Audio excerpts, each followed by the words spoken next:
What's up, guys? My name is Connor Floden. I want to make a quick video talking about offensive line and running back aiming points and how those are what create the difference between inside zone and outside zone, the way that I teach it.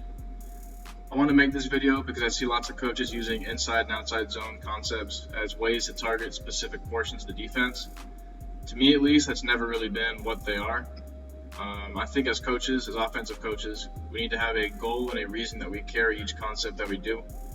All zone concepts for me, the goal has always been to provide the ball carrier with options. And what's going to result in the difference between the two plays is the aiming point and how we take advantage of those options. So right here on the screen, I've got inside zone and outside zone drawn out next to each other. And as you're going to see for the front five, everything is exactly the same. The same linebackers are picked up by the same double teams. Everyone's blocked by the same people. The difference in the diagrams is the path of the running back. So for inside zone, I got the running back aiming for the play side leg of the center. Outside zone, we teach him to aim for the play side leg of the tight end. In this case, it's a ghost tight end. So in order to create the stretch of the defense, our offensive line is going to have different aiming points that they work to. The players that they pick up and that they block are the same. How they do is different. And that's exactly how I explain it to my O-line. Who you have is the same. How you do it is different. Moving over to the film now, I got University of Minnesota pulled up. It's my opinion, and probably many others, that they run some of the best zone concepts in the whole country. If you ever need material to go over with your players or even just yourself, they have a lot of good resources to use. What we're going to focus on first is the center right here. University of Minnesota is running outside zone to their left. And the way that I teach the aiming point in outside zone is everybody is aiming their backside shoulder, and they're trying to press that into the V of their defender's neck. So this is the same for the backside guard as it is the play side guard, play side tackle as it is the backside tackle. They're trying to put that backside shoulder to the V of their defender's neck. I very much like the idea that you block your defender on the angle that you find them on. This is something that I learned from the Saints offensive line coach. And really what this means is wherever we get that aiming point, so where we press that backside shoulder into the V of his neck, if we are facing towards the end zone, we're going to do our best to drive his ass towards the end zone. If we are facing towards the sideline, we're going to do everything we can to stretch him and drive him all the way to that sideline. So we block them on the angle that we find them on. We're going to go and see how this works out for the center right here. As you see, he meets his aiming point right about here, facing pretty much straight down the field. He's going to do everything that he can to drive himself through that angle and press that backside shoulder into the V of that defender's neck. He starts trying to backdoor him. Puts him in a pretty good spot to open up a crease behind him for the running back. I'll probably make a future video talking about how I ID the mic and how I call my double teams. But for right now, what we're going to go into is just the way that I teach the lead man on a double team. I teach that there's a concrete wall to the backside of them that they cannot cross. You cannot run through that brick wall. So in order to get to his aiming point on the down man, as they are comboing from 77 to 11, he's going to give a quick shoulder stab to allow the center to reach his aiming point. After that, the play side guard is working to the same exact aiming point on the play side linebacker. Backside shoulder to the V of his neck. We're going to see that quick stab, and then we're going to see how his aiming point goes for him.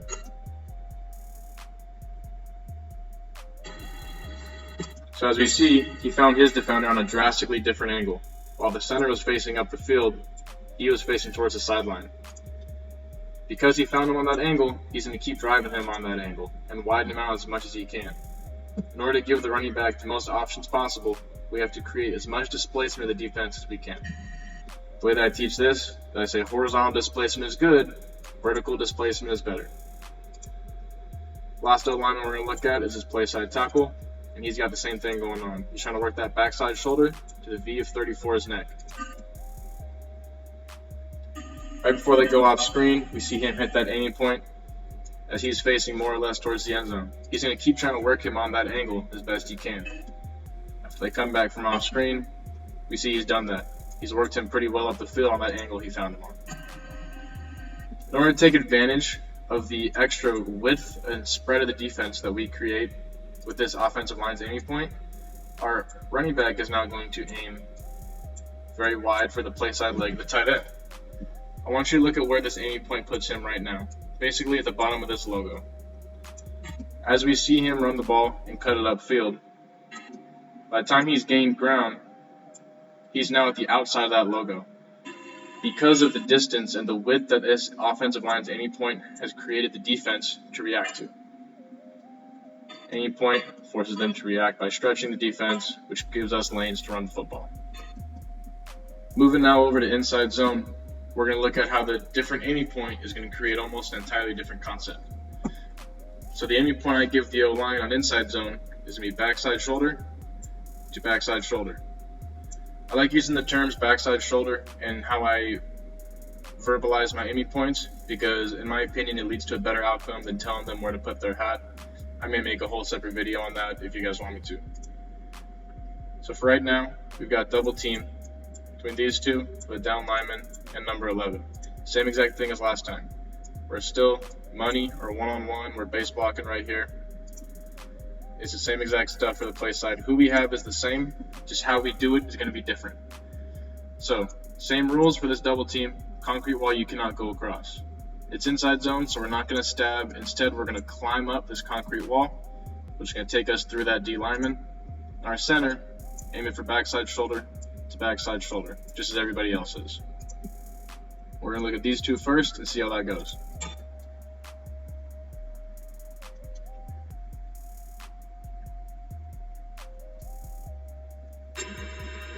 What we see is as the center is working to his aiming point, and as the guard is doing the best that he can to work to his own aiming point, the center actually pushes the D lineman to where the guard winds up meeting that aiming point. I'm going to probably do yet another video about how I teach the offensive lineman to climb during inside and outside zone, but for this instance we're just going to go with the center's climbing now, and he's going for that same exact aiming point. Backside shoulder to backside shoulder. He gets shook a little bit right here, but that's what he's going for.